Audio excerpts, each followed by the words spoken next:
ఈ కన్వెన్షన్ వల్ల నాగార్జునకి చాలా దెబ్బ పడే అవకాశం ఉంది అని అంటున్నారు. ఈవెన్ ఇప్పుడు 'బిగ్ బాస్' ఫస్ట్ తారీఖు స్టార్ట్ కావాలి సెప్టెంబర్ 1కి. ఇప్పుడు అందులో హోస్ట్‌గా తీసేయాలి అని చెప్పేసి కూడా ఈవెన్ బాబు గోగినేని కూడా ఒక ట్వీట్ పెట్టారు.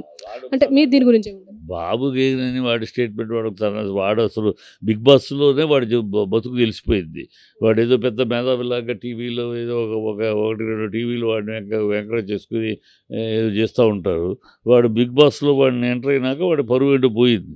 'బిగ్ బాస్'లో వాడి క్యారెక్టర్ ఏంటి, వాడు ఎంత దొంగనీతి, వాడు ఎంత కుళ్ళుబోతు అనేది మొత్తం ఈడు పెద్ద మనిషి కాదు, చిల్లర మనిషి అని 'బిగ్ బాస్'లో తేలిపోయింది. వాడు ఇప్పుడు ఆ ఏడుపు 'బిగ్ బాస్'లో తనని పంపించేసాడు. ఇప్పుడు నాగార్జునకి ఈ దీంట్లో పోయేది 3 ఎకరాలమ్మా. మొత్తం 10 ఎకరాల స్థలం, 3 ఎకరాలు. ఓకే, 3 ఎకరాలు వాళ్ళ దాని విలువల ప్రకారం ఒక 40,00,00,000 అంటున్నారు. బా అతనికి నాగార్జునకి 40,00,00,000 నథింగ్. అతను బ్రహ్మాండంగా సంపాదించుకున్నాడు, బ్రహ్మాండంగా సేవ్ చేసుకున్నాడు, ఎవరిని దోచుకుంది కాదు. కష్టపడి సంపాదించి జాగ్రత్త పరుచుకున్నాడు. స్థలాల మీద ఆటిల మీద పెట్టి అవన్నీ పెరిగినాయి, వాల్యూస్ పెరిగినాయి. సో అతనికి ఇది పెద్ద పోతే ఒక పెద్ద ఊడిపోయింది ఏం లేదు, ఊడింది ఏం లేదు, అతని బజారుకు రావటాలే ఉండదు. కాకపోతే అక్కడ వర్కర్స్, దాన్ని నమ్ముకుని బతుకుతున్న వర్కర్స్ విషయం, దాన్ని నమ్ముకుని కన్వెన్షన్ వల్ల ఫంక్షన్ జరుగుతున్న వంట వాళ్ళు అవ్వచ్చు, మేనేజ్మెంట్ వాళ్ళు అవ్వచ్చు, ఇదే ఈ ఆర్గనైజింగ్ వాళ్ళు అవ్వచ్చు, మొత్తం ఒక 400 మంది వాళ్ళకి పాపం ఇప్పుడు సీజన్, ఈ సీజన్ పెళ్ళిళ్ళ సీజన్. ఇప్పుడు శ్రావణ మాసం వచ్చింది, ఇప్పుడు పెళ్ళిళ్ళ సీజన్. ఈ సీజన్లో రోజు ఫంక్షన్ ఉండేది. వాళ్ళు ఈ సీజన్లోనే వాళ్ళు సంపాదించుకునేది పాప పనోళ్ళు. ఆ తర్వాత మళ్ళీ అన్ సీజన్లో వాళ్ళకి ఏముంటుంది, పని ఏముండదు, కూర్చుంటే తప్పితే. సో ఇప్పుడు ఆ సీజన్లో వాళ్ళు సంపాదించుకునే ఇది వాళ్ళ బతుకు మీద దెబ్బపడినట్టు అయింది. వాళ్ళు ఇబ్బందిగా నాగార్జునకు పోయేది పోతే పెద్ద 40,00,00,000 అనేది పెద్ద అతనికి పోతే పోయింది. నష్టమే. 40,00,00,000 4,00,00,000 నష్టమే. బట్ ఆ నష్టాన్ని భరించగలిగిన శక్తి నాగార్జునకు ఉంది. ఆ వర్కర్సే పాపం, వర్కర్స్ విషయం ఇప్పుడు అతను కోర్టు కేసులో ఉందమ్మ. ఇప్పుడు నా కిరణ్ కుమార్ రెడ్డి తమ్ముడు ప్లాట్లన్నీ అయ్యప్ప సొసైటీ దగ్గర ఎందుకు పగలగొట్టట్లా, కోర్టులో కేసు ఉందని. మరి అక్కడ కోర్టులో కేసు ఉందని ఏలు పెట్టినాడు, ఇక్కడ ఎలా ఏలు పెడుతున్నావు? ఇది ఏదో ఒక వెంజెన్స్. తద్వారా అంటే నాగార్జున మీద చేస్తే పబ్లిసిటీ వచ్చేస్తుంది, ఏదో రేవంత్ రెడ్డి సింక్ చేస్తున్నాడు, పొడి చేస్తున్నాడు అని నలుగురు అనుకుంటారు. ఈ అనుకుని మిగతా విషయాలు పట్టించుకోరు. దీని మీద ఇప్పుడు జరుగుద్ది ఈ డైవర్షన్ పాలిటిక్స్ తప్పితే. అతను ఇంకోటి ఉంది, డబ్బులు. ఇప్పుడు ఇది చేయటం వల్ల ఏంటంటే మా నాగార్జున మీద దెబ్బ కొట్టేటప్పటికంటే మిగతా బిల్డర్స్ వీళ్ళందరూ వస్తారు, వచ్చి ఒక గ్రూప్గా వచ్చి వాళ్ళు ఎక్కడ పగలగొడతారు ఏంటని కొన్ని మూటలు ఇస్తారు, అది సర్దుకుంటారు. అతనికి ఇప్పుడు అధిష్టానానికి సూట్ కేసులు పంపించాలి. అతనికి పోటీగా అక్కడ కోమటిరెడ్డి వెంకటరెడ్డి ఆల్రెడీ బాగా డబ్బున్నవాడు, ఇండస్ట్రీస్ అన్ని పెద్ద పెద్ద సర్కిల్ పరిచయం ఉంది. సో పెద్ద పెద్ద సూట్ కేసులు అధిష్టానానికి అందించగలడు. ఈ రేవంత్ రెడ్డి పాపం ముఖ్యమంత్రి సడన్గా అయ్యాడు, కానీ అంతకుముందు మంత్రి కూడా కాదు కదా. పెద్ద ఇండస్ట్రీలు కూడా ఏదో రియల్ ఎస్టేట్లో బ్రోకరేజ్ వాటిలో కమిషన్లో సంపాదించే డబ్బులే, కానీ అతను పెద్దగా ఇండస్ట్రీస్ ఆ సర్కిల్ పెద్ద సూట్ కేసులు ఇవ్వలేడు. సో ఇప్పుడు కోమటిరెడ్డి ఇచ్చేస్తున్నాడు. కోమటిరెడ్డి ఆర్గనైజ్ చేస్తే కోమటిరెడ్డి రెండో కృష్ణుడిగా రెడీ అయిపోతున్నాడు. రెండో కృష్ణుడిగా వస్తున్న కోమటిరెడ్డిని అడ్డుకుంటానికి, కోమటిరెడ్డి కన్నా ఎక్కువ తను సూట్ కేసులు ఏర్పాటు చేయడానికి ఇది పెట్టుకున్నాడు. ఇప్పుడు ఇలా పెట్టి బ్లాక్మెయిల్ వాళ్ళు వస్తే సెటిల్ అవుతుంది. సో రెగ్యులరైజ్ చేసుకుంటానికి గవర్నమెంట్ అవకాశం ఇస్తుంది అని అంటారు. రెగ్యులరైజ్ చేసుకోండి ఇవన్నీ, లేకపోతే కూల్ చేస్తామని అవకాశం ఇస్తున్నాం, ఒక 6 నెలల్లో 1 ఇయర్ టైం ఇస్తాం రెగ్యులరైజ్ చేసుకోండి అని అలా ఇచ్చేసి వాళ్ళు వదిలేస్తారు. ఆ తర్వాత అట్లా వెళ్ళిపోతుంది, జనాలు మర్చిపోతారు. ఇది మొత్తం strategical drama by Revanth Reddy.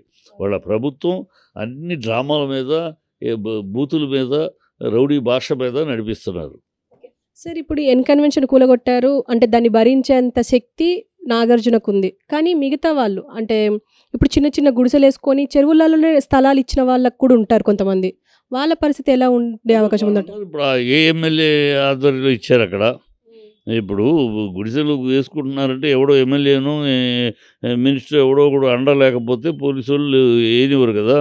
వీళ్ళు వేసి ఊరుకున్నారంటే ఎవరి అండతో వేశారు. ఇప్పుడు పేదల ఇల్లు కూల్చేస్తామంటే, అంటే పేదల ఇల్లైనా, పేదలైనా, డబ్బున్నవాడైనమ్మా చెరువు గట్టుని కాపాడవలసిన బాధ్యత అందరిది అమ్మ. నీది, నాది కూడా. ఎందుకంటే చెరువులు మూసేస్తే నష్టపోయేది ప్రజానీకం. ఇప్పుడు అదే ఉదయం కన్వెన్షన్ ఉంది. ఆ చెరువు పొంగి పొర్లిందనుకో, పెద్ద వాన వచ్చిందనుకో, మామూలుగా అయితే ఓకే వాటర్ వెళ్ళిపోతూ ఉంటుంది. పెద్ద వాన వచ్చేటప్పటికి ఏమవుద్ది? ఆ చెరువు నిండి నీళ్ళు వెళ్ళటానికి దారి లేదు. నీరు ఫ్లో ఆగిపోకుండా మొత్తం రోడ్లో నీళ్ళు అవుతాయి.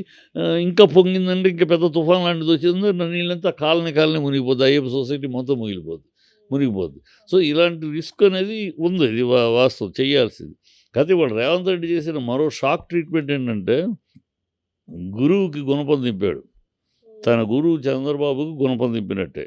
ఇప్పుడు తను ఈ పని చేశాడు. ఇప్పుడు అక్కడ గురువుగారు కృష్ణా కరకట్ట దగ్గర ఆయన గెస్ట్ హౌస్ ఉంది. అక్కడ 60 బిల్డింగులు ఉన్నాయి. ఆ కరకట్టలో కట్టకూడదు. ఇంకా అక్కడ ఫెన్స్ కూడా వేశారు. దీనికి ఆ గ్యాప్లో కట్టేశారు. 60 అందులో చంద్రబాబు గెస్ట్ హౌస్ ఉంది. ఈయన హయాంలోనే పర్మిషన్లు ఇచ్చి కట్టడం జరిగింది. ఇప్పుడు మరి వాళ్ళ గురువుగారికి ప్రజలు అడుగుతారు కదా, ఇవి కూలుస్తారా లేదా అని. ఇప్పుడు గురువుగారికి గుణపం దింపినట్టు అయిపోయింది. అంటే కూల్చే అవకాశం ఉంది అంటారా? కూల్చాలి మరి. న్యాయం ప్రకారం అయితే ఇప్పుడు రేవంత్ రెడ్డి చెప్పింది కరెక్ట్. రేవంత్ రెడ్డి చేస్తున్నది కరెక్ట్ అని ప్రజలు అంటున్నారు, అందరూ అంటున్నారు, నేను అంటున్నా కరెక్టే. కానీ న్యాయంగా అందరినీ చేయాలి. చేసేది ఒక కార్యక్రమంగా, మొత్తం చెరువులను పరిరక్షించే కార్యక్రమంగా ఎవడైనా, అది బీజేపీ అయినా, తెలుగుదేశం అయినా, కాంగ్రెస్ అయినా, బీఆర్ఎస్ అయినా, ఎవరిదైనా చేయాలి. నువ్వు అలా చేస్తే అదే మన కేటీఆర్ కూడా ఉంది. రండి వెళదాం, లిస్ట్ ప్రకారం అన్నీ కూల్చేద్దాం రండి, నేను వస్తాను, మీడియా తీసుకెళ్దాం, అన్నీ తీసుకెళ్దాం, లిస్ట్ ప్రకారం ఇదిగో లిస్ట్ ఇలా ఉంది, ఈ లిస్ట్ ప్రకారం కూల్చా. ఎస్, అది చెయ్యి, బ్రహ్మాండం. అందరికీ 5 కోట్ల తెలంగాణ ప్రజలకి ఆ నీటి సౌకర్యము, రోడ్ల మీద నీళ్ళు నిలిచిపోయి ఈ కుటుంబ ఇళ్ళు గుల్లలు అయిపోవటము, నీళ్ళలో మునిగిపోవటం, ఈ పరిస్థితి రాకుండా జాగ్రత్త పడుతుంది. అయిపోయినాక రేపు ఎప్పుడో వరదొచ్చి, వానొచ్చి, తుఫాన్ వచ్చి అప్పుడు ఇల్లు మునిగి అప్పుడు మీనమేషాలు లెక్క పెట్టకన్నా ఇప్పుడే ఆ పని చేస్తాం రేపు సేఫ్టీకి అని అంటే మంచిదే, మొత్తం చెయ్యి. అది అతను అలా కాకుండా రాజకీయంగా చేస్తున్నాడు.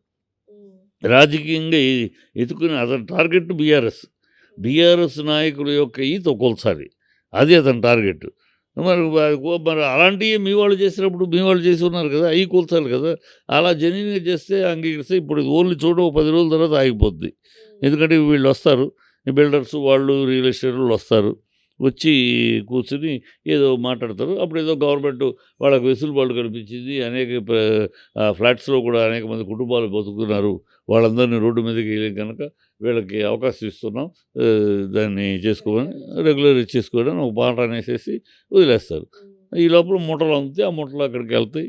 అది ఇది, అంతకన్నా ఇంకేమీ లేదు దీంట్లో. దీనివల్ల అంటే ఇప్పుడు ఈ హైడ్రా వల్ల రేవంత్ రెడ్డికి వ్యతిరేకత వచ్చే అవకాశం ఉంది, అది సొంత పార్టీలోనే అని చెప్పేసి అంటున్నారు. నిజం అవుతుందంటారా?